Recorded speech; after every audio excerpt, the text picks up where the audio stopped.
materi presentasi PDF-nya Bapak dan Ibu juga bisa minta di WA admin. Kami siapkan setelah acara kami akan kirimkan. Nah, untuk mendengarkan cerita Dokter Ana, kalau misalnya tadi ada yang terlambat atau mungkin kecepatan atau kepingin dengar ulang, Bapak dan Ibu boleh masuk ke dalam Morich Community YouTube channel. Ketik aja Morich Community YouTube channel, cuman ada spare waktu, nggak bisa langsung ya. Butuh waktu 1 malam, 1 hari besok. Nah, Bapak dan Ibu subscribe aja channelnya, begitu nanti kalau kita upload di situ ada notifikasi sehingga Bapak dan Ibu bisa dengar ulang ya. Nah, itu saja, silakan Bu Ferry. Oke, baik. Terima kasih Bu Sonya. Sama-sama Bu. Kita sudah siap ya. Insyaallah ya. Oke, tadi Dokter Ana sudah bahas ya bahwa otak nih adalah organ yang sangat penting di dalam mengatur regulasi otak yang lain. Jadi kalau kita pernah dengar kan kalau orang bilang udah koma atau mati batang otak, itu yang lain tuh cuman supporting mesin. Jadi beneran sebenarnya udah nggak berfungsi ya Dokter Ana ya. Mungkin istilah mati batang otak kita harus lihat dulu ada aktivitas listrik tidak. Jadi ya masalahnya kalau di luar negeri dilakukan itu, di kita belum ya. Jadi kita masih melakukan manual. Harusnya dilakukan perekaman, cuman nggak tahu kesulitan apakah teknis perekamannya yang ya sekarang sih belum pernah dilakukan selama ini. Jadi kalau kita mau tahu yang benar harusnya dilakukan perekaman otaknya. Kalau sudah flat ya berarti memang sudah tidak ada respon listrik di dalam otak. Gitu. Makanya aktivitas organ-organ lain juga akan terganggu ya? Ya, terganggu ya. Dan juga di sini tadi kan Dokter Ana bilang melakukan yang stres akut gitu ya. Nah ini kita juga tahu Dokter Ana kan baru kehilangan ya kakak ya, adik. Artinya kan Dokter Ana sebenarnya lagi kondisi stres juga nih. Tapi Dokter Ana bisa switching dengan memberi pencerahan kepada kita supaya bisa merilis stresnya ya Dok ya. Ya, kalau saya bilang tadi karena saya belajar beberapa tahun ini sejak belajar neuroscience saya lihat memang stres itu nggak mungkin lepas gitu ya karena kalau kita percaya dengan agama sesudah meninggal pasti ada alam lain dengan pemahaman agamanya masing-masing gitu kan. Nah artinya ya kalau kita mau takutkan apa yang mau ditakutkan kita diam begini aja tiba-tiba temboknya ambruk gitu ya. Kita tidak kita tidak pernah tahu artinya saya tidak meminta kematian tapi saya mempersiapkan pada saat itu datang gitu loh. Artinya ya mungkin agak berlebihan dikit ya, jadi bawa unsur-unsur spiritual ya. Tapi memang spiritual kita di otak itu benar. Ada tadi kemarin orang nanya sama saya, entah dia nguji atau dia nanya ya, saya nggak tahu ya. Tuhan ada di mana? Allah ada di mana? Saya bilang, mau tahu jawabannya, saya bilang gitu. Di otak juga ada, saya bilang gitu. Karena saya pernah bikin tulisan bahwa Tuhan itu ada di otak kita. Itu waktu itu viewernya 500 ya kalau nggak salah ya, saya lewat temen gitu yang nulis gitu. Nggak tahu tulisannya masih ada apa enggak ya. Jadi saya membahas bahwa nggak jauh dia tuh di dalam sini di otak kita, cuman area-areanya tuh yang kita tidak tahu dan mencetuskannya itu yang kita mungkin kesulitan. Karena yakin 100% itu karena susah. Ya. Nah, ternyata dalam kondisi stres kemarin, saya menganalisa bahwa kakak saya itu stressful. Dia ada gula dan ada stressful-nya ya. Nah, stressful itu memicu tadi sitokinnya jadi naik, interleukin 6-nya naik. Tapi maaf ya kedeteknya lambat gitu ya. Jadi badai Lambat, ya badai sitokin sudah terjadi hiperkoagulasi, kayaknya sudah masuk ventilator, hopeless sudah. Ya kalau saya tahu, saya detek lebih awal ya saya bisa lakukan karena saya kan ilmunya nggak tahu waktu itu. Akhirnya saya belajar. Dalam 2 minggu saya belajar karena 2 keluarga kakak ipar dan kakak meninggalnya karena dua-duanya menurut saya sih karena memang satu memang faktor jantung, satu memang karena faktor badai sitokin. Jadi memang stressful dua-duanya gitu. Jadi kalau kita bisa tahu kalau diisolasi itu membuat stres harus dilakukan si orang itu boleh berkomunikasi sebanyak mungkin, boleh menonton tidak hanya diisolasi dikurung di ruangan, diam terus ngapa-ngapain nggak ngapa-ngapain. Itu makin stres tuh kalau begitu. Makin stres. Jadi kalau saya sih prinsipnya isolasi mandiri, saya akan berkeras tolong kasih TV yang hiburan-hiburan bukan yang berita. Mau yang kartun kayak mau apa terserah gitu loh. Itu rumah sakit yang baik yang bisa melakukan seperti itu menurut saya. Kemudian handphone itu hanya dibuat untuk video call, jangan untuk dengan berita-berita WA. Jadi video call pun dibatasi nih loh. Kayak kemarin ibu saya sakit walaupun belum jelas negatif, tapi udah dideteksi isolasi mandiri gitu ya, tapi ternyata negatif kan. Saya bilang tolong video callin terus, saya bilang gitu. Saya minta gitu, saya agak sedikit maksa gitu loh. Ya kan karena mereka pakai APD gampang lah video call kan mereka kan gitu loh. Artinya saya sedih dengan isolasi mandiri itu seperti kayak kita orang di penjara nggak bisa ngapa-ngapain. Ya orang di penjara stres ya dok ya? Ya Pasti banget stres. lah. Nggak bisa Kecuali orang ngapa-ngapain di satu kecuali ruangan. orang di penjara dia memang butuh makan, mungkin nggak stres kali ya. Heeh. Di luar dia nggak bisa makan, di penjara dia bisa makan, mungkin nggak stres kali. Ketemu temennya banyak, mungkin nggak stres gitu kan. Ya, Tapi pada sama umumnya kan stres. burung ditaruh di dalam kandang dok, sama burung Ya, yang terbang di udara beda, ya, sayap-sayapnya juga lain dok. ya, tumbuh-tumbuhnya juga beda pasti ya. Betul.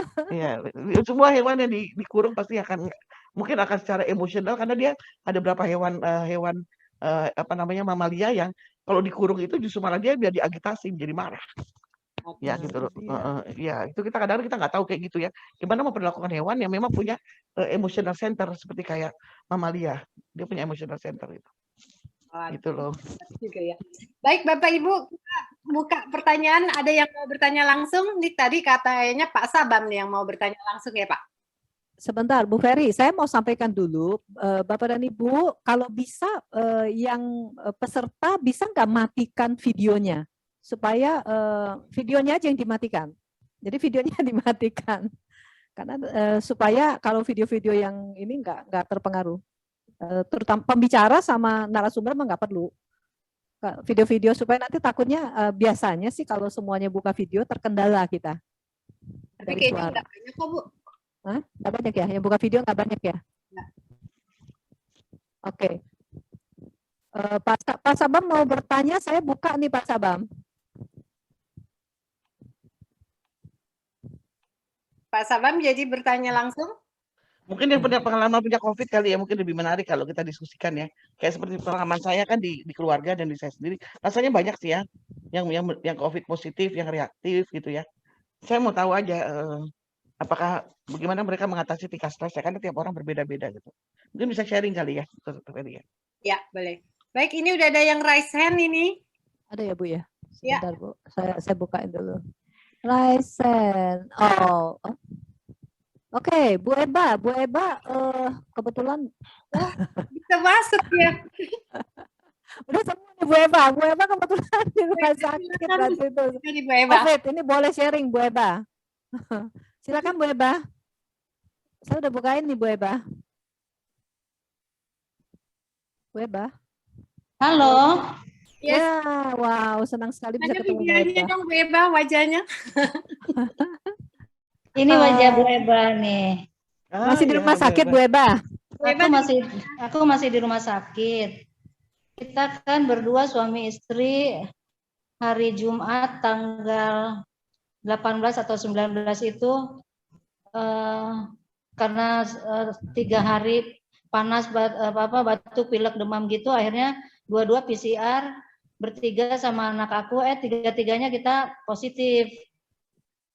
Akhirnya hari Jumat aku sama Dr. Ferry dianjurkan ke RSCM. Nah, kita mulai saat itu langsung nggak boleh pulang, dirawat.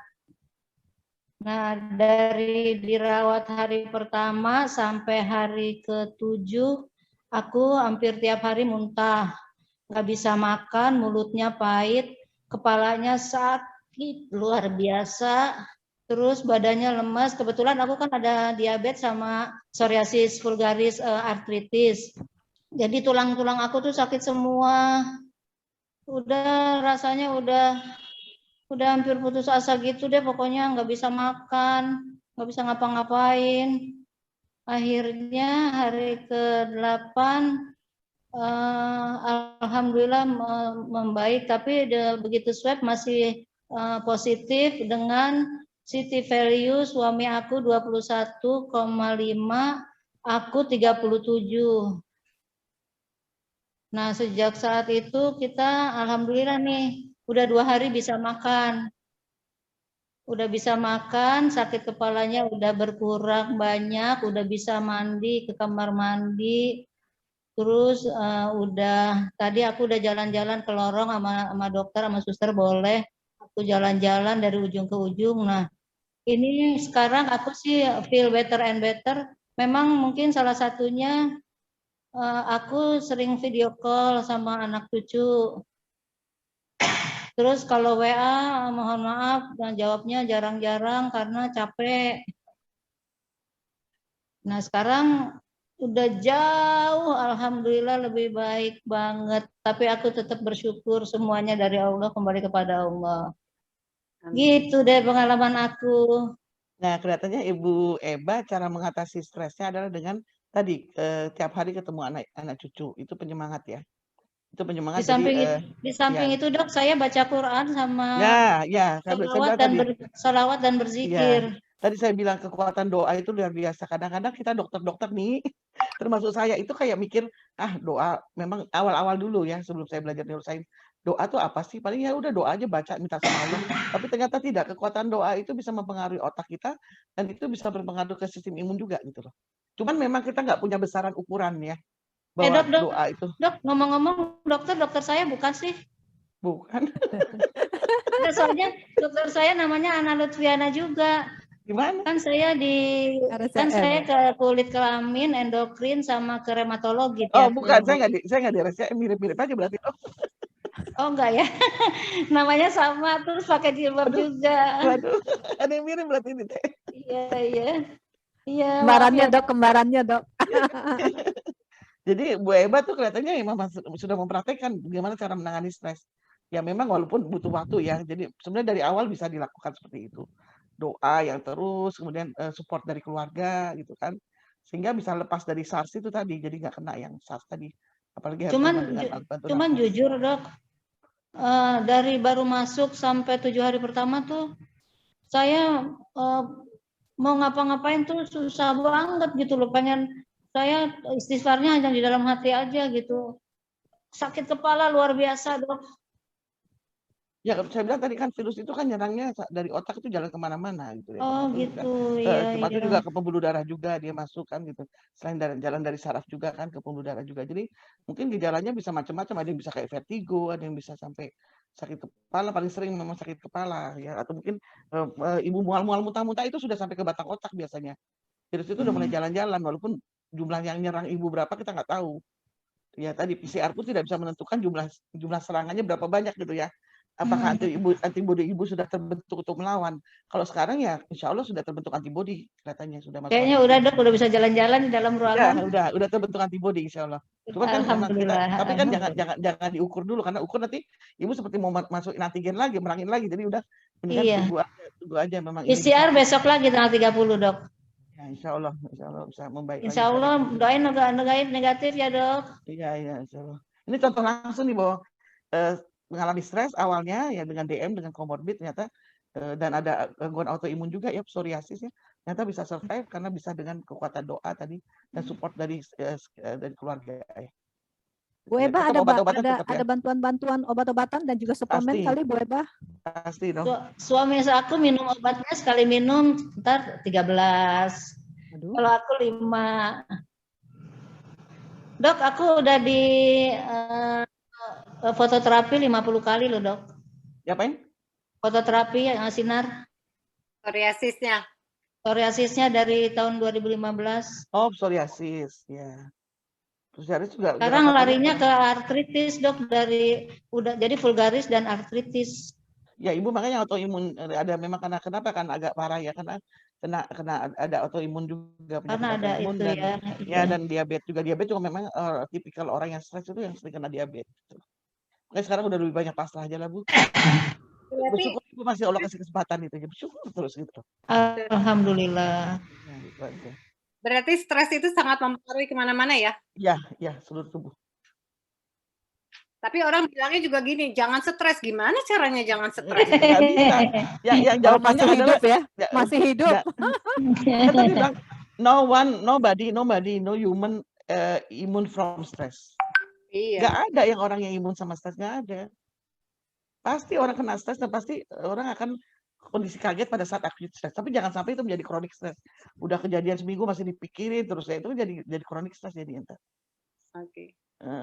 Ya butuh keikhlasan mungkin ya di Ibu Eba ada keikhlasan, pasrah. Itu. Saya ikhlas banget dok, sampai nggak ada umur juga, insya Allah mudah-mudahan Allah ampunin dosa-dosa aku. Ya, jadi jangan sampai depresi. Depresi itu nggak percaya gitu, udah nggak yakin lagi bakalan hidup itu kan jadi depresi, batasannya kan tipis sekali dengan tadi Ibu. Aku sih semangat. Nah, bagus. Lihat wajahnya aja udah kelihatan semangatnya nih. Alhamdulillahirrabbilalamin. Senang lihatnya ya. Oke, Makasih banyak Bu kita kasih sharingnya. kesempatan lagi ke Pak Ahmad Zarzali. Silakan Pak Ahmad yang sudah raise hand.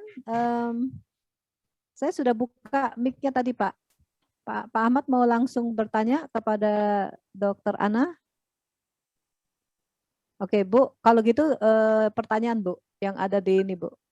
Pak Sabam nggak jadi nanya. Ya tuh, Pak Sabam jadi mau nanya nggak?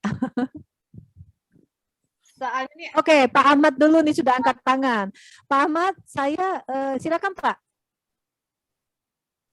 Baik, terima kasih dokter, Bapak Ibu dokter. Saya bukan dokter, tapi saya sangat beberapa kali mengikuti acara dari komunitas ini.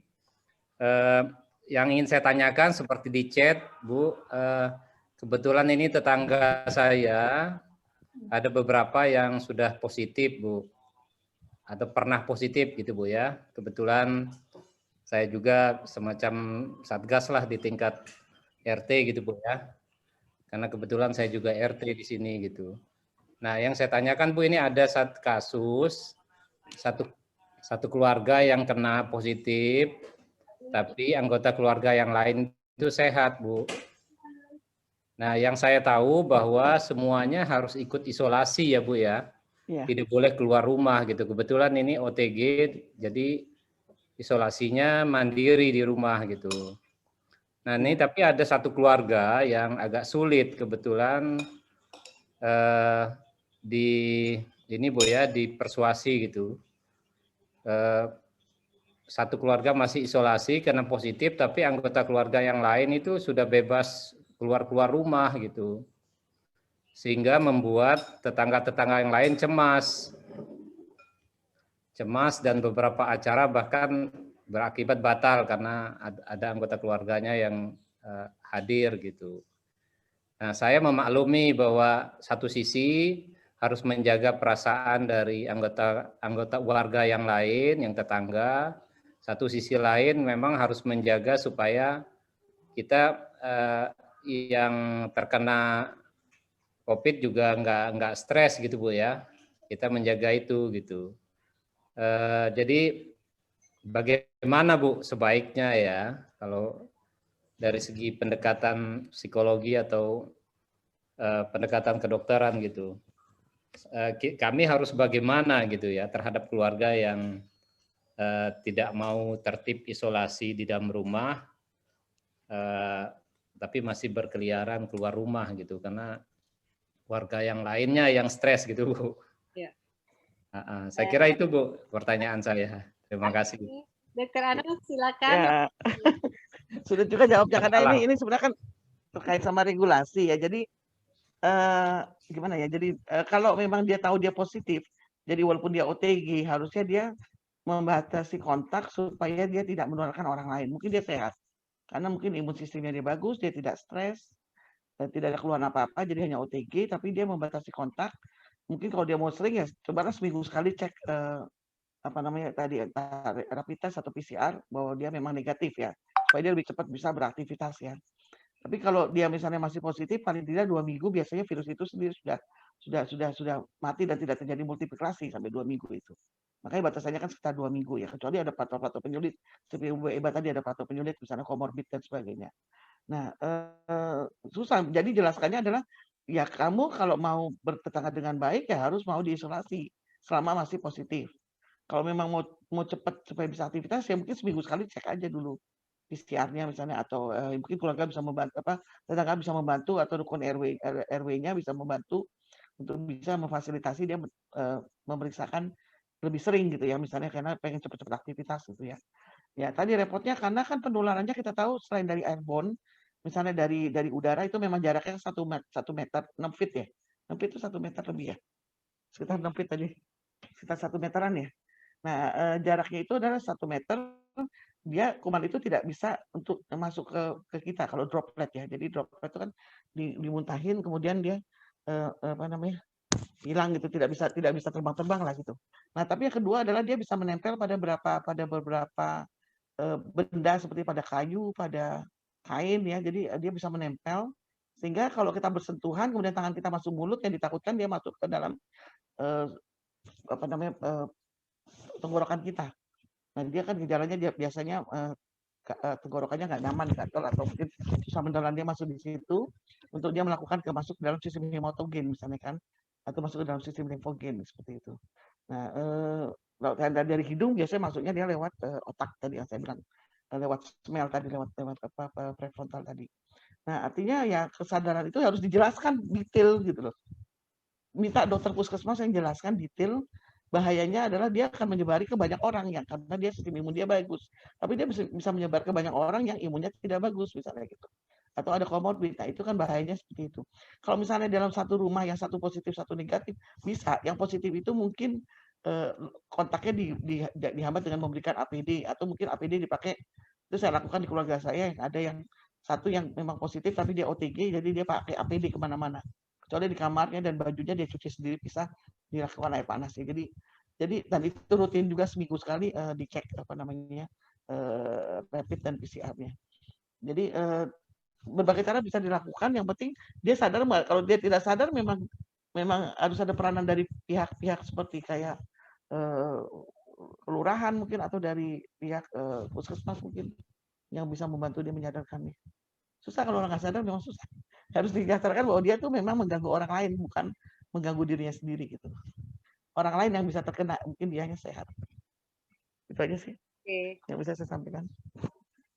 Mungkin berarti Pak Ahmad Zazali ini mesti agak tegas sedikit kali Pak terhadap keluarganya. Bahwa dia bisa nularin orang lain gitu. Ya, karena yang dirugikan adalah orang lain, dan memberi pengertian kepada orang tersebut. Dianya nggak rugi, dianya nggak apa-apa, orang lain yang dirugikan. Iya. Baik, udah bisa menjawab ya Pak. Ini ada lagi nih yang masih raise hand, Bu Sonya. Kita ini pertanyaan dulu aja Bu, karena udah nggak kelihatan. Oh ya. Ini kalau tadi dari Pak Sabam nih ya, Pak Sabam sempat menulis bahwa sekarang ini sedang WFH dan hari-hari saya di depan laptop. Mata mulai terganggu serta zoom fatigue-nya semakin tinggi. Kalau off dari laptop, ini nggak kerja. Nah, ini gimana nih advice-nya Dokter Ana? Silakan Dok. Aduh, susah ya, kalau laptop itu kan memang radiasi ya. Saya nggak tahu apakah memang Pak Sabam itu butuh waktu kerja yang lama gitu ya, atau harus yang 12 jam di depan komputer tidak boleh keluar misalnya gitu ya, atau memang bisa berapa jam check out sebentar, kemudian dia akan melakukan gerakan-gerakan, banyak minum air putih, nanti baru berhadapan lagi misalnya kan. Saya nggak tahu karena nggak dijelaskan berapa lama dia kontak dengan laptop ya kan. Tapi kalau kita banyak kontak dengan laptop, kita harus lakukan minum air yang pH-nya tinggi, cukup tinggi. Banyak sekarang produk-produk air yang bisa pH-nya di atas 7 ya, misalnya 8, atau kalau nggak air zam-zam pH-nya cukup tinggi, bisa sampai 9 kalau nggak salah saya. Belum pernah ada penelitiannya. Ya, artinya lakukan dengan banyak minum air putih sebanyak mungkin, ya mungkin pasti akan buang air sering ya, dengan pH-nya yang, nah kalau menariknya kalau air dengan pH tinggi, kita justru jarang buang air kecil. Saya ngerasain gitu, kalau misalnya aduh saya banyak kencing, oh berarti saya minum pH ini nggak tinggi airnya gitu, pH-nya gitu loh. Sekedar air aja, misalnya air aqua itu kan pH-nya 5 ya, paling tinggi 6 gitu ya. Tapi kalau misalnya saya minum yang pH cukup tinggi, ada beberapa produk yang pH-nya cukup tinggi, itu memang jarang buang air kecil, walaupun ya sehari bisa berapa kali lah buang air kecil kan. Nah jadi bisa dibandingkan dengan seperti kayak gitu, atau mungkin pakai cut off ya, berapa jam mungkin lakukan gerakan-gerakan untuk mengurangi radiasinya terlalu banyak gitu. Karena kita sudah banyak radiasi di dalam lingkungan kita. Menghindari polusi radiasi nggak mungkin, karena dia pasti bisa masuk sampai tingkat sel dan akan melemahkan imun sistem kita. Nah, terus pada sela-sela kerja, cari sesuatu yang menyenangkan apa sih sebenarnya gitu kan. Tadi kalau cut off sebentar, berhenti sebentar, mungkin lakukan senangnya apa sih? Oh, joget-joget TikTok ya, TikTok aja dulu kerjain gitu. Sekarang banyak orang yang suka TikTok kan. Nggak apa-apa, TikTok aja sendiri gitu kan.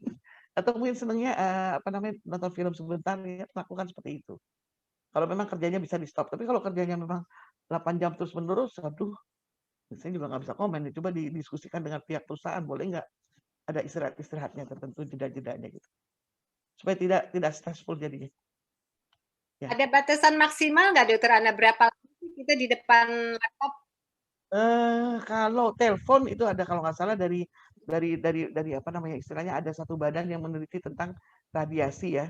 Itu telepon itu yang langsung kontak ya bicara yang saya nggak tahu kalau pakai WA karena waktu itu penelitian belum ada WA ya. Waktu itu penelitiannya telepon biasa itu kalau nggak salah maksimal itu 2 jam per hari, total 2 jam. Kalau kontak tidak langsung radiasi itu sekitar mungkin bisa 6-8 jam kali seharinya. Ya, intens ya maksudnya ya. Iya, iya. Nah, tapi kalau yang WA saya nggak tahu karena waktu itu pas penelitian itu belum ada WA. Mungkin WA sama kali dengan itu kali dengan kontak dengan gadget kali ya.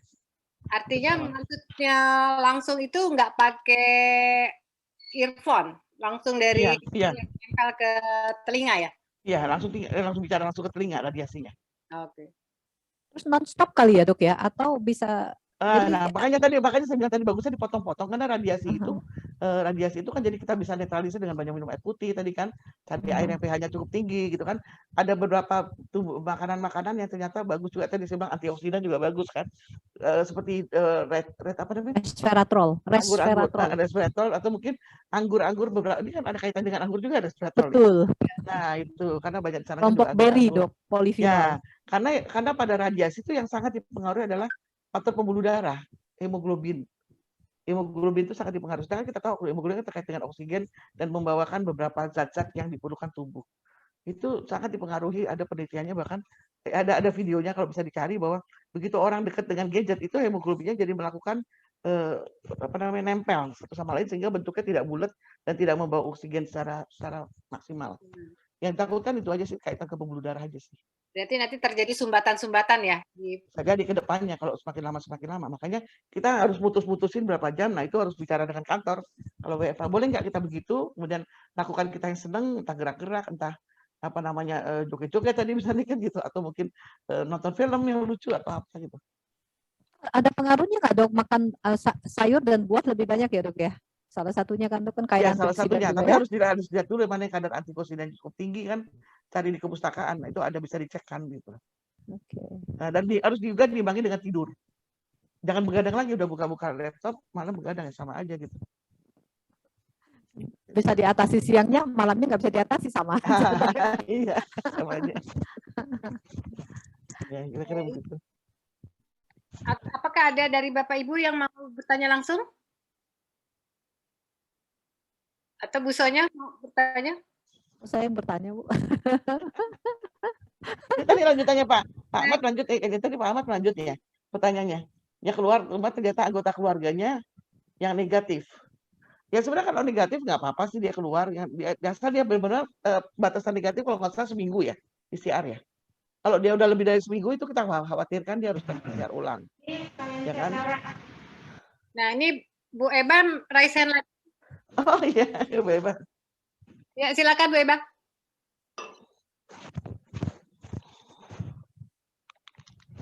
Per, aku cuma mau bilang, aku minum reserve-nya 4-6 sehari. Oke.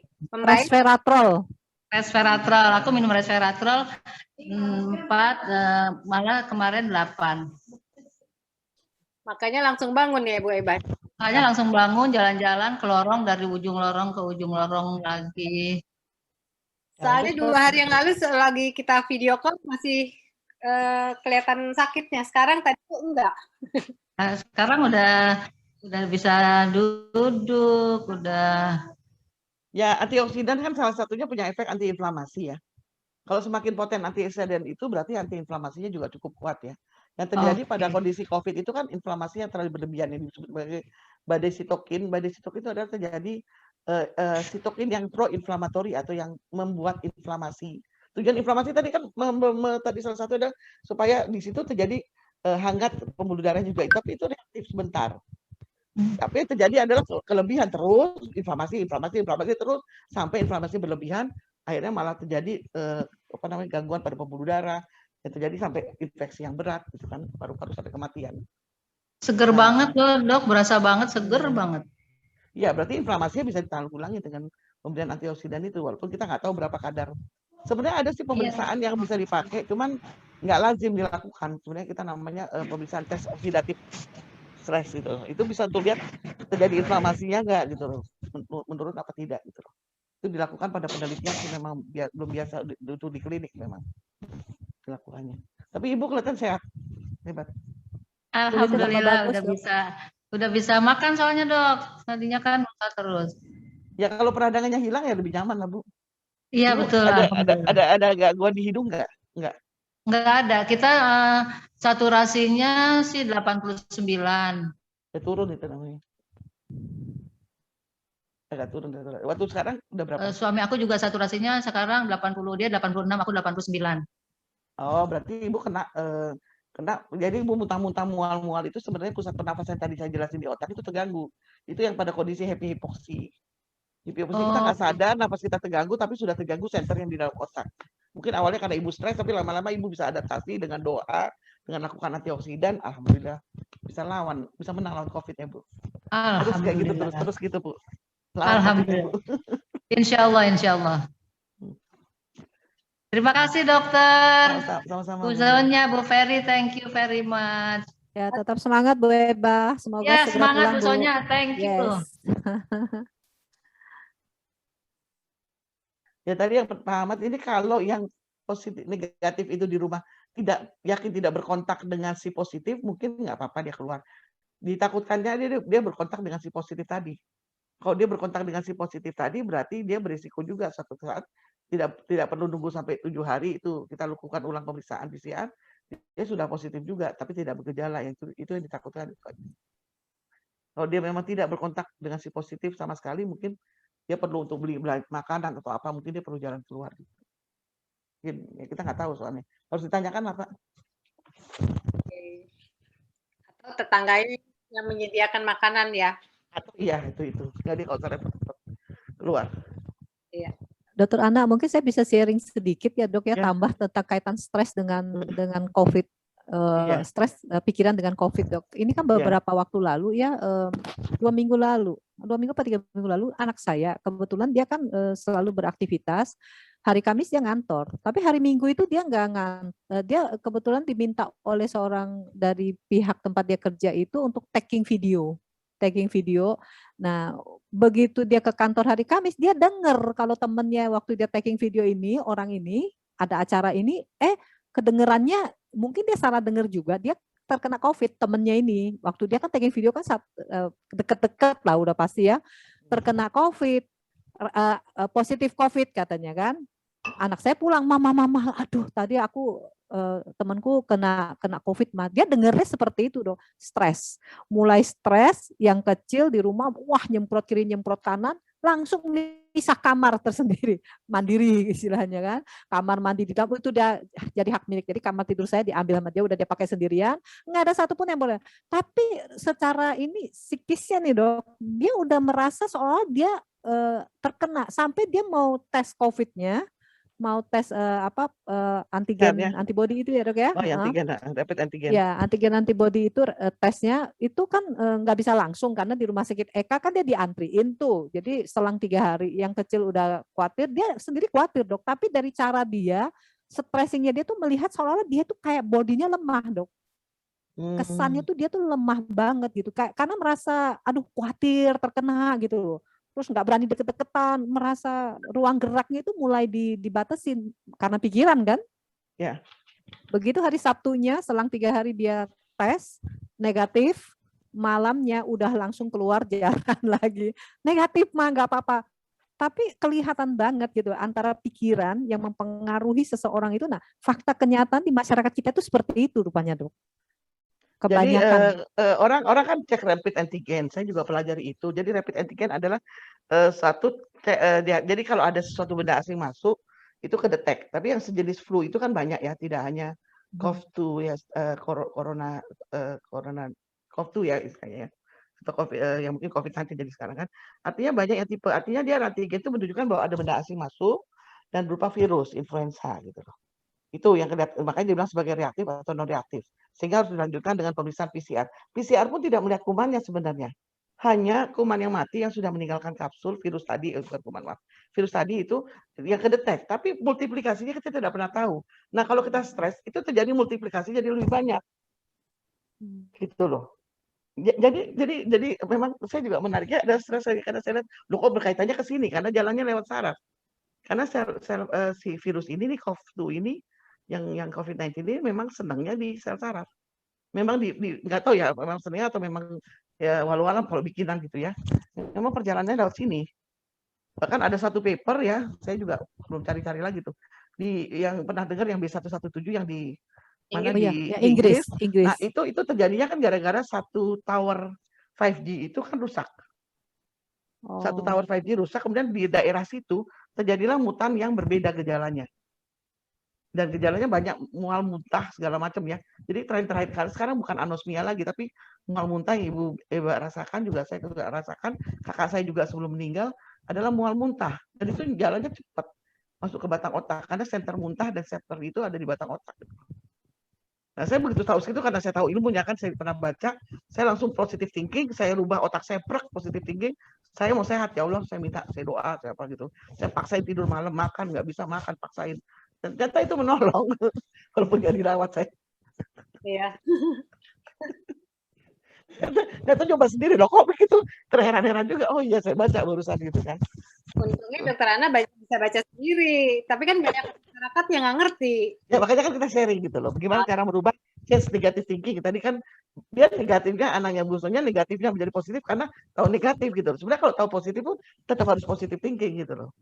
Pede aja, yakin aja gitu loh. Jadi otak itu memang gini ya Dok ya, stres itu memang mempengaruhi banyak hal, betul Dok. Penyakit kan memang ya kalau udah ada stres ya, tapi orang hidup ya harus stres lah Dok, cuma memang lama, akut atau kronisnya ini yang memang harus dihindari ya Dok ya. Kalau psikolog atau neuropsikologi bilangnya adalah enjoy with stress kayak gitu. Enjoy with stress. Susah banget ya. Kayak sleeping with enemy. Kayak sleeping with enemy. Nah, sleeping with enemy, betul paham. Sleeping with enemy, benar. Berarti kita harus gini dalam Dok, bersahabat dengan stres saja Dok. Jadi jangan dimusuhi ya Dok. Ya, benar. Ada yang bilang coping with stress, ada yang bilang enjoy with stress, tadi sleeping with enemy. Apapun juga bentuknya. Karena kalau ya tadi tipe-tipe saya perhatiin kalau tipe DM dengan gangguan vaskuler itu memang emotional itu memang liability emotional itu luar biasa. Sehingga gampang cemas, gampang panik, attack itu terjadi. Makanya dibilang kenapa komorbid utama sekarang jadi DM dan jantung ya, karena tipikal itu ada tipikal yang emosional. Lain dengan tipe yang CA, maaf ya. Orang yang kanker itu biasa lebih depres gitu loh. Nah, itu depres nanti biasa TNF yang kerja itu, TNF-nya naik tuh. Tumor necrosis factor ya tadi. Turun bukan naik. Gitu. Karena dia sudah lama stres kalau yang kanker. Ya, jadi orangnya depres. Depres itu memang dia bukan panik kan. Panik kan masih baru-baru aja terjadi mungkin ya beberapa minggu bulan. Kalau yang CA memang itu menarik juga dibicarakan nanti mungkin ke psikolog gimana mengatasi CA karena pada orang yang depres sering itu. Mungkin karena dipikirnya memang gini Dok, karena orang kayak kena CA ya, CA kan belum ketahui, tidak ada obatnya nih Dok, betul nggak? Iya. Tidak ada obatnya, kanker kan bagaimana nggak stres yang dibayangkan itu kan ada obatnya. Ada obatnya gini. Tumor necrosis factor atau tumor yang TNF itu ada di otak kita. Sebenarnya obatnya ada di otak kita. Jadi benda asing itu Dok. Ya, ditekan. Itu nggak aktif. Stem cell kita pun tidak aktif. Jadi stem cell kita dari luar nggak tahu efektif nggak. Stem cell kita yang harusnya menggantikan sel-sel baru nggak kerja. Berarti memang betul harus ikut tentang resveratrol Dok, karena gensiklin itu harus bangun Dok, karena itu fungsi dia bangunin gensiklin itu. Betul. Itu adalah sel ini, betul. Jadi Bapak dan Ibu yang masih ada di sini ikut tentang resveratrol, karena itu gensiklin itu yang untuk repair dan regenerasi sel itu fungsinya. Jadi dibangunin supaya dia bisa melakukan repair regenerasi sel. Wow, ini gila banget itu. Itu ya, alam kan. Memang kuncinya memang pada tingkat sel. Sebenarnya kan ambilnya dari tumbuh-tumbuhan juga kan, mau dibilang herbal mungkin herbal lah ya. Artinya kalau diambil tumbuh-tumbuhan ya nggak, kepengertian herbal itu kan orang jamu gitu ya. Sebenarnya pengertian herbal tuh apa yang ada di tumbuhan gitu, apa yang ada di alam ini gitu. Pengertian herbal sebenarnya. Ya itu bisa diangkat tuh bagus tuh. Boleh. Respirator pada kasus COVID. Saya nggak tahu, saya bukan. Ada penelitian Dok, ada penelitian itu September 2020 itu dicoba diteliti tapi kelompok polifenol. Nah, resveratrol itu salah satu dari subnya Dok, kelompok polifenol Dok. resveratrol itu. Jadi polifonil itu kan macam-macam, ada flavonoid, ada fenolik acid. Nah, ini fenolik acid ini resveratrol itu fenolik acid, Dok. Sebelum antiinflamasi, sebelum terjadi inflamasi, proinflamatori, sebelum terjadinya badai sitokin, nanti terjadi akan segala macam yang parah gitu ya, sampai perlu ventilator. Itu lakukan cepat gitu awal-awal. Misalnya tadi, kalau kita anosmia biasanya kita lakukan stimulasi di depan kepala itu udah cepat sekali untuk menstabilkan prefrontal itu. Papernya juga ada. Jadi kalau nunggu sampai nanti ya udah terlambat lah. Seperti kejadian di almarhum kakak saya itu. Terlambat. Memang preventif itu jauh lebih baik lah, Dok. Awal-awal lebih kita mesti jaga Ya, gitu awal-awal. dari awal lebih cepat, lebih Bahkan baik lah. kalau udah COVID deteksi positif udah langsung minum aja gitu. Betul. Ya. Reaktif nggak usah takut, itu ada kan antioksidan. Dia menghambat inflamasi kan, dia terjadi inflamasi gitu loh. Nanti kalau udah dirawat ya silakan mau pakai obat-obat dokter tambahan misalnya gitu kan. Tuh. Ya Bu Eba sudah saksinya tadi kan sembuh. Satu. Iya. Dokter Ana, kaitannya imun sistem dengan puasa nih, Dok. Kan sebentar lagi pada mau masuk bulan puasa nih, Dok. Ya kita mungkin sembari bahas ini, Dok, ya, apa sih sebetulnya? Karena imun sistem itu kan bukannya gini, Dok. Kalau orangnya sudah lemah bukannya sehari doang langsung bisa naik, kan enggak. Itu kan butuh proses nih, Dok, panjang. Bener nggak?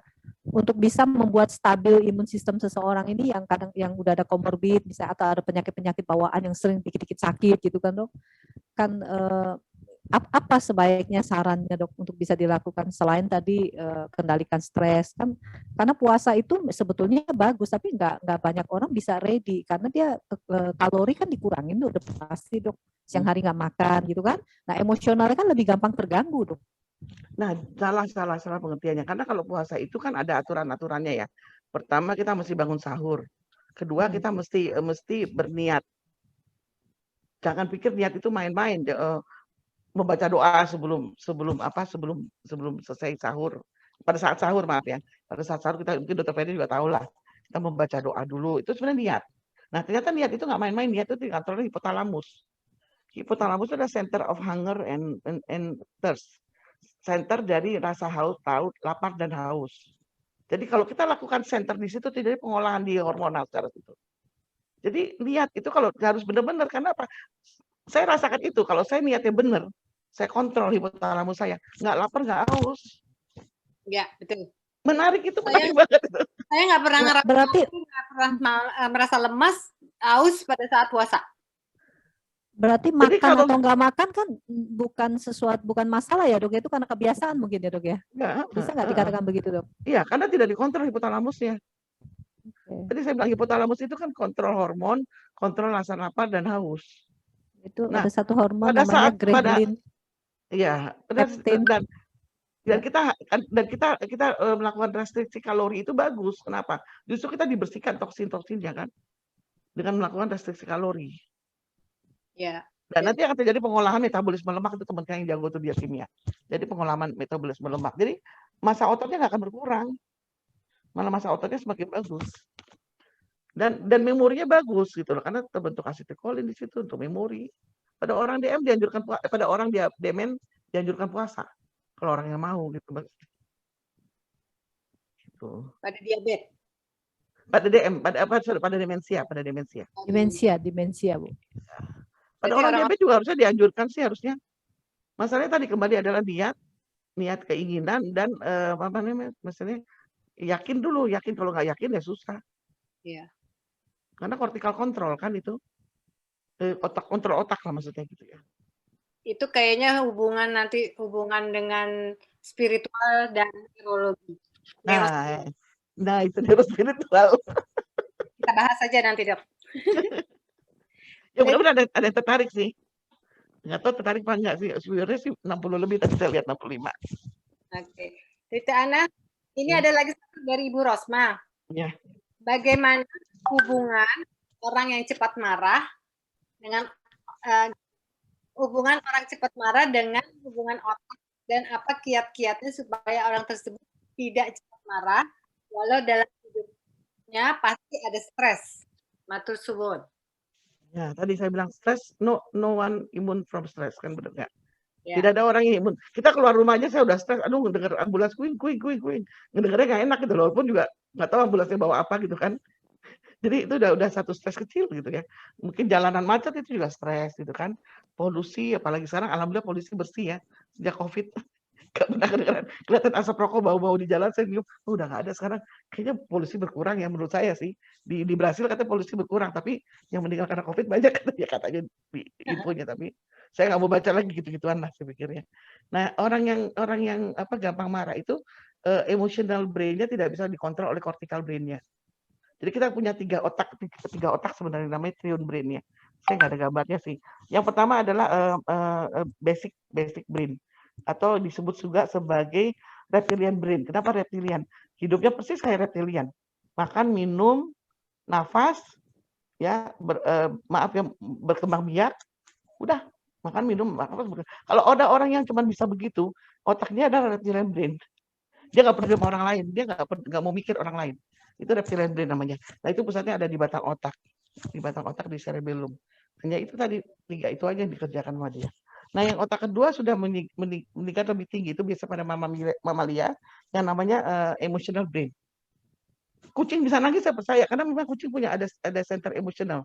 Perhatiin deh kalau yang melihara kucing atau anjing kelihatan sedih kalau kehilangan sama majikannya, iya karena dia punya emotional brain. Atau hewan-hewan mamalia lain yang punya emotional brain. Ya, jadi emotional brain itu yang saya bilang tadi limbic system tadi itu. Nah, itu sangat terkait dengan memori. Jadi memori masa lalu yang dimana dia selalu dalam kondisi stres, keluarganya marah-marah, ya ini ada parenting nih jadi ini. Larinya ke parenting jadi. Ya, jadi dalam keluarga yang selalu marah-marah, bapak ibunya maaf ya, mungkin bapaknya mukulin ibunya, marah, ribut. Dia merasa bahwa marah itu adalah kondisi yang wajar gitu loh. Itu dalam memorinya dia. Nah, itu yang harus dihilangkan gitu loh. Itu harus dihilangkan. Balik lagi kalau tadi mau bicara spiritual ya pasti bisa lah gitu. Tapi kalau secara ilmu neuroscience bisa dengan melakukan hipnoterapi secara berkala untuk menghilangkan memori-memori yang tidak nyaman yang di otak dia gitu loh. Kemudian kalau itu sudah bisa diatasi, sering melakukan naik nafas, sering baca doa, zikir, melatih pernafasan, itu biasanya nanti akan bisa masuk ke thinking brain atau otak yang logika, otak yang bisa menganalisa secara baik gitu loh. Kalau aku mau marah, kenapa aku mesti marah ya? Oh ya udah, ya kasih tahu orang itu bahwa jangan lain berbuat kayak gitu, jangan kerjain lain, udah selesai gitu loh. Itu karena sudah ada thinking brain-nya. Jadi kalau dia tidak bisa mengontrol dikit-dikit marah, ya perlu dilihat dulu memang emosi masa lalunya dihilangkan dulu. Ya, jadi sering trauma zikir. masa lalu ya. Bisa trauma masa lalu memang atau bisa dari faktor lingkungan. Bisa keluarga, parenting, bisa juga faktor lingkungan. Kita kan diajarkan untuk berteman dengan orang yang baik kan. Jangan dia anak baik biar aja dia tinggal di tempat pelacuran, nggak bisa. Secara emosional terpengaruh. Dia kan melihat bahwa pelacuran itu hal biasa. Nggak, Dok? Dok, hormon bisa mempengaruhi nggak, Dok? Hormon. Perubahan hormon bisa ya, wanita kan, Dok? Hormon dampaknya di faktor-faktor tadi, faktor-faktor memori, daya memori dan segala macam yang dia dapatkan baik dari parenting, dari keluarga, dari kecil, juga termasuk nutrisi juga di situ peranannya, sama dari lingkungan itu tiga. Ya kalau itu misalnya bisa diatasi dengan dia sadar, bagus. Tapi kalau tidak bisa, mungkin perlu bantuan tadi. Kalau mau pakai spiritual bisa, tapi harus butuh waktu ya. Tapi kalau misalnya mau pakai hipnoterapi mungkin bisa juga butuh waktu. Ya kalau aku dengan Dr. Ferry yang rencananya belum selesai itu dok ya, dengan alat di otak. Dan dikontrol otaknya itu. Belum memfinishkan. Jadi itu bisa. Gelombang otak dikontrol, jadi gimana caranya kita bisa merubah gelombang otak supaya supaya bisa rileks, bisa aktif. Nangis sedih kayak saya ditinggal kakak saya sedih, sempat 1-2 hari sedih. Tapi habis itu kalau nangis kan nggak kasihan, nggak bisa baca doa kan. Yang saya lakukan baca doa terus menganalisa kenapa ya sakit kakak saya kayak gini, kan jadi tambah ilmu lagi, jadi saya bisa sharing gitu. Itu ambil positifnya aja. Yang kejadian kita nggak bisa bikin apa-apa. Kalau nggak bisa balik ya dok ya, nggak bisa balik lagi juga. Lagi pula sebenarnya maaf ya kematian itu manfaatnya adalah buat kita yang masih hidup gitu loh. Iya. Kalau buat yang sudah meninggal ya sudah selesai gitu. Apa tugasnya udah selesai di dunia dok, pindah dulu ke tempat lain lagi ya. Iya, kita mau hidup 70 ke 80 ke 90 pasti ada akhirnya lah gitu. Iya pasti ada endingnya. Nggak Cuma ada yang kapan nggak ada yang tahu, Dok. Jadi memang ilmunya ya satu-satunya kita harus siap-siap. Nggak tahu kita 1 menit ke depan apa yang terjadi kan? Gimana Bu Rosma? Ada yang mau ditanyakan lagi nggak? Bu Sudah Rosma? menjawab kan, Bu Rosma? Memang butuh perjuangan Bu kalau mau bantu orang, kan Ibu jadi pahala jadinya dapat membantu orang supaya tidak emosi. Jadi berpahala Bu. Memang berat, tapi karena kita mengontrol emosi kan, emosi kontrol kita tuh sangat dipengaruhi oleh namanya amigdala. Jadi amigdala tuh maunya kita berantem terus gitu loh. Saya bilang makanya tuh setannya di otak, saya bilang amigdala. Saya bilang, karena dia membuat kita, iya kalau saya bilang setannya otak gitu ya, itu istilah bercanda sih ya. Ya karena dia membuat kita jadi emosi, itu sebenarnya amigdala itu hanya untuk dibikin sama Allah, ciptakan sama Tuhan, untuk membuat kita rasa takut terhadap hal-hal yang membahayakan. Misalnya kita di pinggir jurang, kalau kita nggak ada amigdala jatuh kita gitu. Kita bebas nggak takut sama sekali gitu kan. Atau Berarti kita pada ada anak kecil amigdalanya belum ada, Dok? amigdala ada, amigdala cuma prefrontalnya belum berkembang, sehingga logikanya, reasoningnya nggak jalan. Kan kalau anak kecil kita kasih apa dia nggak takut kan? Ya, karena amigdalanya jalan. Tapi kan harusnya amigdala dikontrol oleh tadi saya bilang prefrontal cortex tadi. Prefrontal cortex ini bahwa oh ini bahaya karena ada memori kita bicara itu bahaya. Itu mengontrol. Kalau anak-anak belum ada karena hubungan antara amigdala dengan prefrontal belum jalan. Sampai umur 20 tahunan kayaknya. Kita umur 20 tahun. Jadi lebih banyak dia meniru. Makanya parenting itu coba sekali-sekali bahas tentang parenting, Mbak. Dr. Ferry. Parenting itu penting banget. Ya. Penting banget. Dokter Ana, nanti kalau tentang parenting hari Senin aku undang ya. Oh, itu boleh. Tapi jam 7 pagi. Aduh, pagi banget. Nggak apa-apa, aku cuma dengerin doang. Iya. Nggak usah pakai video, udah matiin. Enggak. Yang ngomong para psikolog. Oh, ya parenting penting banget parenting. Iya. Bikin. Oke, kayaknya ini udah pertanyaannya udah habis semua dijawab sama Dokter Ana. Bagaimana Bu Sonya? Ini Pak Hiro nih lagi raise hand. Pak Hiro, sebentar Bu. Boleh. Oke, silakan Pak Hiro. Pak Hiro, silakan. Ya, selamat siang. Selamat siang. Ya, Mbak. Dokter Sonya, Dokter Ferry, Dokter Ana. Iya, Pak. Menarik ya. Saya dengar dari tadi, dari awal. Banyak sekali yang bagus. Ada beberapa pertanyaan nanti yang saya mau ajukan kepada Dokter Ana. Tapi sebelum saya lupa, saya ingin kasih sedikit info kalau boleh kepada Ibu Eba. Ibu Eba lagi dirawat karena ini ya, karena COVID ya. Saya lumayan banyak ikut sudah webinar dari para profesor tentang COVID ya. Nah, satu hal yang saya dapatkan antara lain untuk pasien yang positif COVID dan dirawat, kemudian mereka diperbolehkan pulang, itu mereka di PCR terus ya, tiap berapa hari gitu ya. Tapi dikatakan oleh para ahli bahwa mereka akhirnya tetap diperbolehkan pulang walaupun PCR-nya positif. Tapi kondisi fisiknya sudah bagus gitu ya. Jadi secara klinis sudah memadai untuk diperbolehkan pulang. Karena menurut para profesor, PCR tetap positif, belum tentu virusnya masih banyak atau masih aktif, tapi PCR itu kan banyak macam. Sehingga PCR yang dipakai di Indonesia itu umumnya itu masih yang bisa mendetek macam-macam lah ya. Dari tubuh virus yang sudah mati pun kedetek, dari spike atau paku-paku virus itu juga kedetek. Jadi PCR-nya tetap positif. Nah, ini penting saya ingin coba sampaikan kepada Bu Eba, agar Bu Eba nggak stres nanti. kok PCR-nya tetap positif, positif, positif. Takutnya Ibu Eba jadi jatuh ke tingkat stres gitu ya. Kok positif terus ya? Nggak negatif terus gitu loh. Nggak apa-apa. Yang penting dokter yang merawat nanti dia melihat kondisi fisiknya sudah memadai, dan mungkin kalau bisa ditunjang dengan pemeriksaan imunologi yang lain, periksa darah, untuk kadar kalsiumnya misalnya, kemudian IgG, IgM, dan macam-macam. Lalu dokter bisa memperbolehkan Bu Eba dan suami untuk pulang dan anak. Nah, itu nggak apa-apa.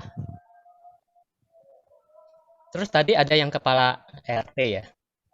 Iya, Pak RT. Ini Pak siapa? Pak Saya lupa. Ahmad, Pak Ahmad. Tapi kayaknya udah left deh. Ahmad. Pak Ahmad kayaknya udah Udah left. Udah left, ya. Udah left. Tadi izin left. Oh, masih ada Pak Ahmad. Oh, Masih masih ada ada ya, tuh. Pak Ahmad ya? Ada. Oke. Halo Pak Ahmad. Ini saya khawatir gini. Pasien-pasien OTG itu sebenarnya banyak sekali. Cuman nggak kedetek. Karena banyak sekali orang Indonesia yang nggak screening kan, nggak PCR test gitu loh. Jadi kita sendiri yang merasa sehat-sehat saja tapi nggak pernah tes juga belum tentu kita belum terkena COVID gitu loh. Nah itu sebenarnya nggak apa-apa.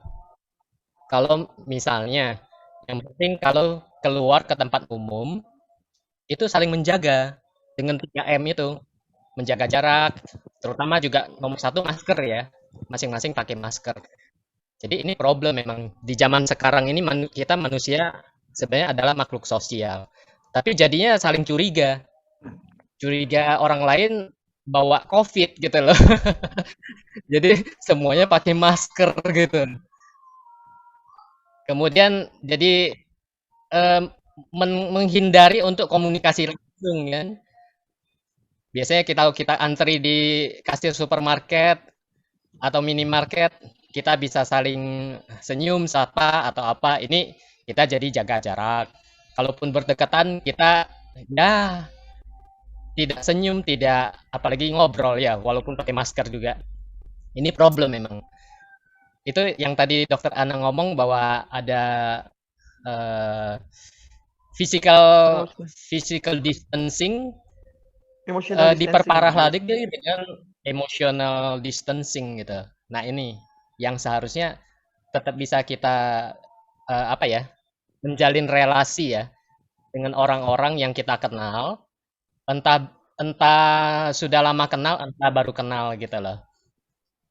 Ketersadaran bahwa tubuh itu banyak orang tidak berkomunikasi dengan tubuhnya sendiri. Ya, orang kanker dia harus berkomunikasi dengan sel-sel tubuh dia. Ya, karena itu adalah sel-sel tubuh dia sendiri kan. Ya. Yang nakal gitu loh. Yang harusnya sudah mati nggak mau mati, tetap regenerasi. Bertambah banyak, akhirnya terbentuklah benjolan, makin hari makin besar gitu. Nah, seharusnya itu adalah dia anggap anak dia yang nakal. Senakal-nakalnya anak, tetap kita harus komunikasi kan. Ini balik ke parenting jadi ya. Jadi kita komunikasi, nak. Yang tenang ya nak ya. Biar jangan tambah banyak kamunya. Biar mama juga nggak kerepotan atau papa nggak kerepotan gitu loh. Komunikasi dengan sel tubuh gitu loh. Ini ada ingatan sel. Sel itu saya nggak tahu lah, itu ahli neurologi kali ya juga memakai istilah ini. Memory cell namanya. Memory cell ya. Memory cell. Nah, sekitar 5 tahun lebih yang lalu lah ya. Itu ada penelitian yang saya baca dari fisikawan, ahli kuantum gitu loh, fisika kuantum. Mereka menemukan yang namanya bahwa kalau orang meninggal, mereka pakai teleskop ya, nggak tahu teleskop apa gitu loh, canggih, sehingga mereka bisa melihat orang yang meninggal, betul ada sesuatu yang keluar dari tubuh orang yang meninggal itu. Jadi seperti yang kalau kita lihat di film-film lah ya, kayak ada yang keluar gitu loh. Di Kayak film aduh, ada yang bentuknya sinar, ada yang bentuknya kayak partikel-partikel gitu kan. Ada yang berbentuknya seperti arwah begitu kan. Itu penggambaran saja. Tapi para fisikawan, ahli kuantum, betul, mereka sudah menemukan itu, ya. Jadi manusia mencari-cari gitu kan, betul nggak? Ada kehidupan setelah kematian, betul. Dan akan pindah ke satu dimensi atau alam yang lain gitu loh. Nah, mereka nggak sebut sebagai arwah atau apa ya, apapun lah namanya. Tapi mereka sebutnya itu sebagai ingatan sel atau memori sel itu ya. Nah, jadi hal semacam ini sebenarnya kalau kita bisa informasikan ke banyak orang, maka hidup ini akan lebih baik ya. Bahwa ada keterhubungan antara diri kita dengan tubuh kita sendiri secara internal, kemudian dengan alam semesta, kita harus komunikasi juga. Kemudian dengan pencipta kita. Kita berasal dari mana, kita tujuannya nanti kemana gitu loh. Kalau sudah selesai hidup kita di dunia, tapi berlanjut di kehidupan yang berikut gitu loh. Jadi untuk menjadi lebih baik. Saya dari tadi awal tanya jawab, saya sudah senang sekali melihat Pak Sabam sudah raise hand gitu loh, karena saya senang sekali dengar Pak Sabam. Tapi kok nggak jadi ngomong gitu. Ya udah. Jadi meditasi penting. Pengobatan itu harus secara holistik. Jangan hanya obat, jangan hanya nutrisi, tapi juga meditasi atau boleh juga hanya mengatur napas gitu ya. Lebih banyak oksigen yang masuk, nafas juga lebih teratur. Kemudian menenangkan emosi. Kemudian kita juga relasi dengan orang. Itu sangat penting kita terus bina karena kita adalah makhluk sosial sekaligus makhluk yang sangat emosional sekali manusia. Jadi kita harus mencari lingkungan atau buku atau tontonan yang bagus gitu loh. Sehingga positif yang masuk ke dalam diri, bukan sesuatu hal yang negatif. Nah, itu tadi pagi ini nanti sebentar lagi saya mau tanya kepada Dr. Tamna ya. Ini sebelum saya lupa, tadi pagi saya dengar di berita Metro TV ya. Bupati Sumedang itu terdeteksi COVID positif dan sekarang isolasi mandiri. Sedangkan Bupati Sumedang ini, beliau sudah 2 kali vaksin loh. Ya. Jadi kita tahu bahwa jarak antara vaksin pertama dengan vaksin kedua kan itu antara 14 hari sampai 28 hari kan kalau lansia. Tapi tetap bisa kena COVID. Memang vaksin efikasinya kan kalau di laboratorium memang hanya 65% ya kalau Sinovac kan. Jadi tetap masih bisa kena tertular COVID gitu kan. Nah, tapi ini yang penting adalah siapapun yang sudah vaksin, yang OTG, yang masih sehat, yang penyintas COVID, yang pernah dirawat karena COVID di rumah sakit, begitu keluar, kemudian kembali ke rumah, tetap bisa tertular COVID lagi. Itulah pentingnya 3M yang harus kita lakukan. Ditambah lagi dengan MM yang lain, bisa jadi 7M, bisa jadi 14M gitu kan. Dengan 3T yang pemerintah harus lakukan gitu loh. Nah, itu sangat penting untuk tetap memproteksi diri dan orang sekitar kita dengan 3M itu.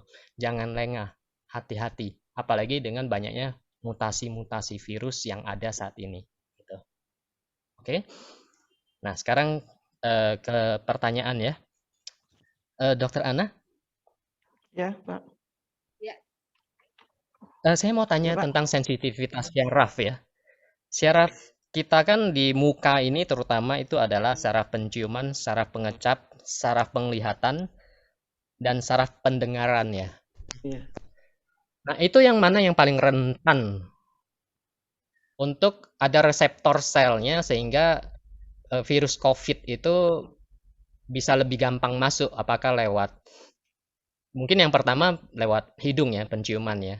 Nah, apakah di saraf pengecap itu lewat mulut itu lebih rendah ya untuk kemungkinan virusnya bisa masuk ke dalam arti mungkin bisa masuk ke dalam mulut, tapi kemudian bisa dibunuh oleh air liur atau sistem kekebalan tubuh kita yang ada di rongga mulut sehingga tidak sampai masuk ke dalam.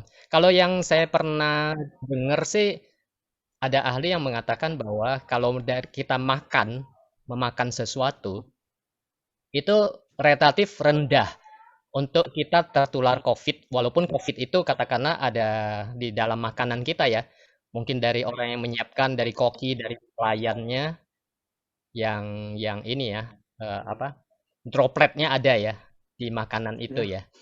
Tapi kemudian bisa dihancurkan oleh asam lambung gitu loh.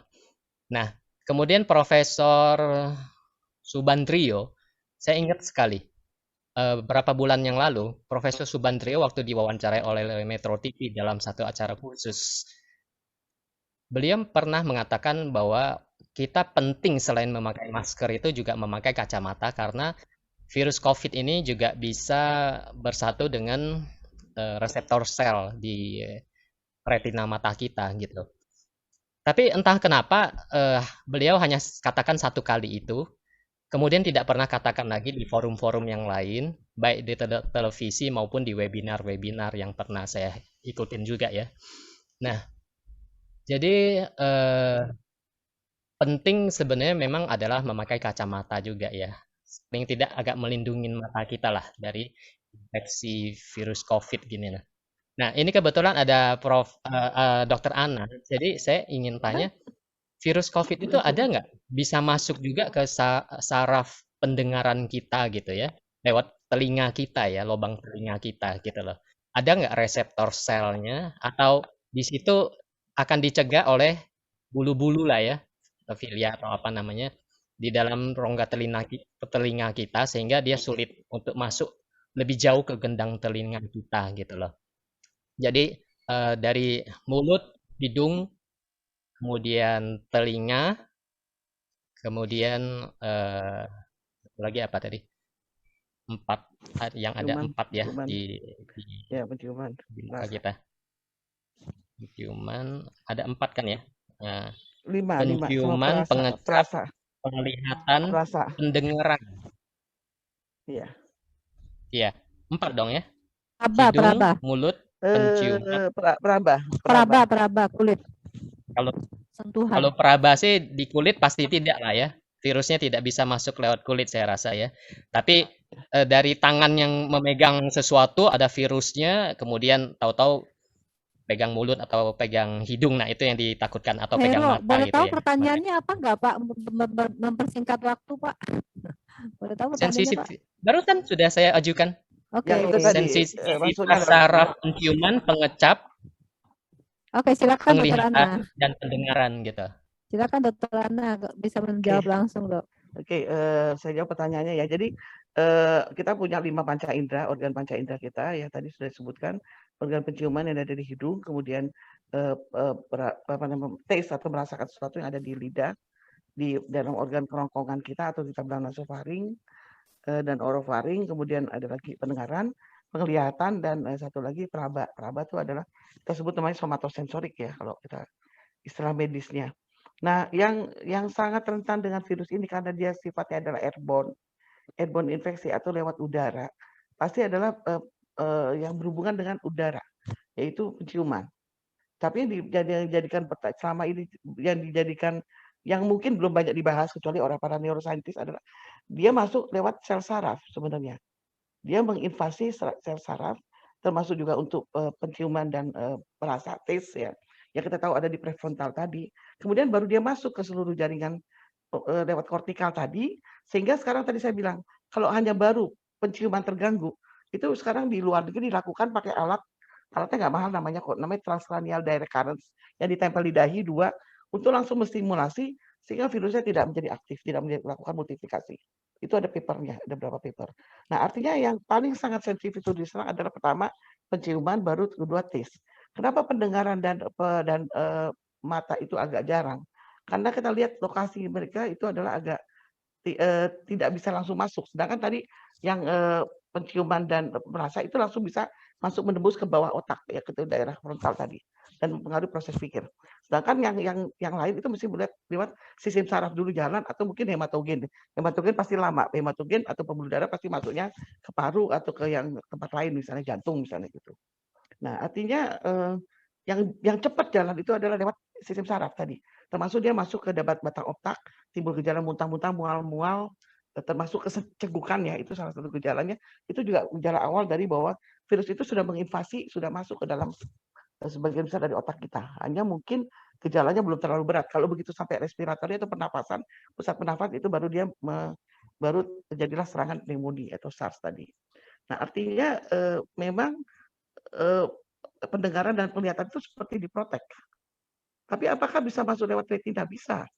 Dia bisa masuk lewat mana-mana, jalan mana-mana. Hanya membutuhkan waktu lebih lama dibanding dengan smell dan taste gitu, atau pengecapan. Itu butuh waktu lebih lama kalau untuk penglihatan atau pendengaran.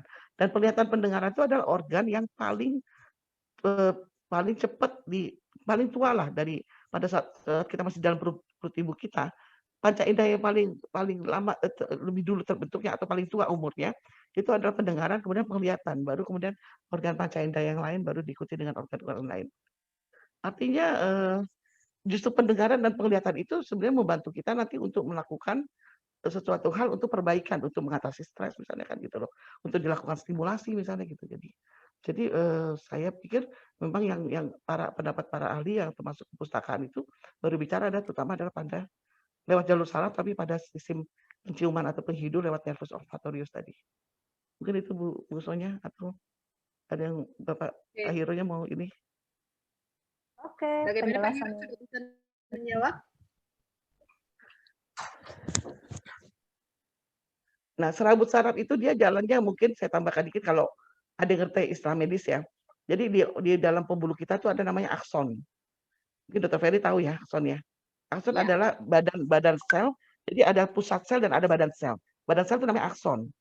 Jadi paling sering lewat akson dia jalannya. Jadi kecepatan akson itu adalah detik. Sekian detik. Kecepatan transmisi akson satu ke akson lain. Triliunan transmisi terjadi triliunan di otak koneksi itu.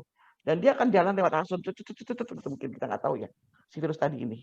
Karena dia ada gelombang elektromagnetiknya gitu loh. Kalau kita dan sehingga bisa kedetek dengan alat-alat kayak itu kan. Nah, satu lagi selain dari lewat akson dia juga lewat neuron dan dia sedang menginvasi neuro sehingga dibilang sebagai sedang menginvasi sel saraf sehingga dibilang sebagai neurotoksik.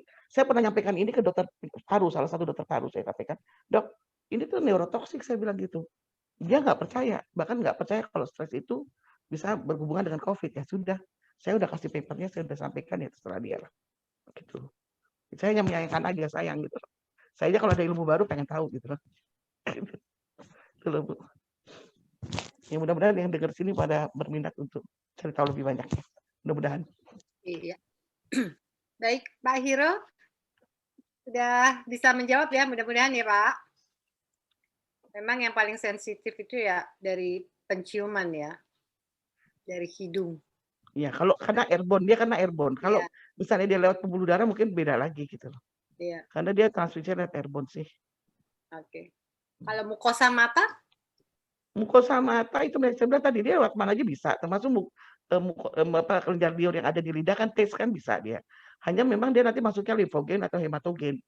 Jadi kalau yang mata lewat saraf juga bisa, cuman yang lebih cepat itu kan tadi yang dari hidung langsung masuk tembus langsung. Iya, iya. Dia bisa masuk langsung ke paru atau dia ke atas ke bagian yang mempengaruhi tadi jadi terjadi delirium, confused, jadi sakit kepala, macam-macam gitu loh. Nanti kalau berjalan bisa sampai ke batang otak, gejala awal muntah-muntah, mual-mual. Begitu dia sampai ke senter parunya, dia mengganggu otot-otot pernafasan, diafragma dan sebagainya. Jadi utamanya memang kayaknya ke otak ya, ke saraf ya. Sebenarnya bisa juga ke paru, bisa, tapi dua jalan dia gitu loh. Ini virusnya mana cepat aja jalannya gitu loh. Iya. Gitu. Oke, baik. Saya rasa sudah waktunya juga kayaknya Dokter Ana. Ini Pak Hiro nanya, Pak Hiro nanya sebentar ya. Neuron itu listrik ya. Neuro itu arus listrik. Karena mahasiswa saya nanya, emang ada arus listrik di otak? Saya nggak jawab, saya bilang, saya minta tunjuk kamu ya, tunjuk kamu saya akan colok ke dalam stok kontak. Nggak mau dok, lo kenapa nggak mau? Kamu tanya neuro, badan kita listrik nggak? Saya akan colok, saya bilang gitu. Karena badan kita terdiri dari jaringan saraf dan itu arus listrik. Ya, Iya. gitu, Makanya Pak. kan pada epilepsi kan yang terganggu juga loncatan listrik ya. Loncatan listrik ya. Oke. Kalau nyeri juga terjadi loncatan listrik, cuma loncatan listrik yang terjadi di kulit atau di persendian. Berapa nih 0,1 watt? Apanya? Ada pertanyaannya lagi di Dokter Pak Hiro, 0,1 watt. Saya nggak tahu Neuron listriknya. listrik. Selisih antara di luar sel dengan di dalam sel sekitar minus 70 milivolt. Itu hanya milivolt, Pak. Bukan watt, saya nggak tahu kalau watt. Itu hanya milivolt. Makanya kadang-kadang kalau ada orang saling kesentuh itu bisa kayak ada itu ya dok ya. Kesetum, iya, kayak kesetum ya. Anak saya sering ngalamin itu. Jadi kalau ada orang mengobati pakai arus listrik bisa. Arus panas itu ada arus listrik yang dirubah menjadi panas. Jadi saya bilang saya bukan pro sama penyembuh alternatif ya, tidak ya. Tapi dasar berpikirnya sebenarnya ada, hanya dia tidak bisa menjelaskan aja. Neuroscience yang harusnya bisa menjembatani untuk menjelaskan. Gitu. Baik. Oke, Dokter Ana, saya rasa kita cukup di sini acara hari ini. Terima kasih banyak atas pencerahannya dan atas presentasinya hari ini. Semoga bermanfaat buat kita semua. Dan mudah-mudahan Dokter Ana juga mendapat balasan pahala dari Allah Subhanahu wa Ta'ala ya. Amin, makasih. Senang bisa sharing. Oke, ini nanti Pak Hiro mungkin bisa chatting langsung nih. Monggo silakan. Nanti Pak ke admin aja Pak. Kalau ada pertanyaan yang mungkin ya. belum selesai. Baik, terima kasih Dokter Ana. Saya kembalikan ke Bu Sonya ya. Oke, Bu Ferry, Dokter Ana, terima kasih banyak dan ilmunya hari ini sangat bermanfaat, Dok, karena bukan melulu dilihat dari istilahnya bukan orang sakit melulu, jadi bukan kita lihat dari ulunya sehingga bisa dicegah lebih dahulu kan, Dok ya. Jadi pikiran itu memang harus dikendalikan. Ya, orang nggak mungkin nggak stres selama masih hidup, pasti ada stresnya. Tapi kalau bisa dikendalikan itu akan jauh lebih menolong, betul nggak, Dok? Iya. Ya. Makanan, nutrisi, antioksidan tadi.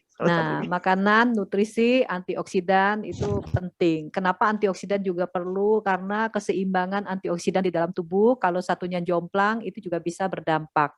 Nah, cuma milih antioksidan kita mesti hati-hati. Nggak bisa semua kita masukin ke dalam apa kata orang, kita masukin ke dalam tubuh kita juga nggak fair. Kita perlu cari tahu yang baik, yang benar itu yang seperti apa. Nah, Event Morage Community, apapun yang kita sampaikan, artinya di-share-kan ini adalah sesuatu yang bisa dipertanggungjawabkan. Termasuk resveratrol ini ada scientific-nya. Jadi Bapak dan Ibu boleh ikut, minta link kepada yang mengundang ataupun ke WA admin, atau yang belum pernah ikut, tapi udah ada di dalam grup, silakan sekali-sekali perlu ikut untuk mendengarkan ya. Dan juga event-event ini Bapak dan Ibu boleh ikut. Nah, ini jangan lupa juga tentang prostat, kita perlu tahu nih. Jadi ajak lebih banyak teman-teman kita. Bapak-bapak harus ikut. Ibu-ibu harus ngajak bapak-bapaknya ikut. Ini kalau bisa dicegah lebih awal, usia lebih muda itu jauh lebih bagus. Jangan kalau kita udah usia di atas 60, nah 50 ke atas sudah mulai keluar mungkin penyakit. Karena pria masalahnya lebih banyak ya di sini memang. Cuma ini penyakit yang artinya penyakit yang memang membuat pria yang nggak bisa ngapa-ngapain kan, prostat. Satu kelenjar kecil tapi memegang peranan cukup besar untuk alat reproduksi pria. Oke, saya rasa itu saja. Senang sekali kami bisa berbagi dan semoga apa yang dibagikan oleh Dr. Ana pada hari ini itu bisa bermanfaat untuk Bapak dan Ibu. Tapi jika bermanfaat, jangan simpan untuk diri Bapak dan Ibu sendiri. Bagilah kepada teman-teman sebagai bekal untuk kita bercerita.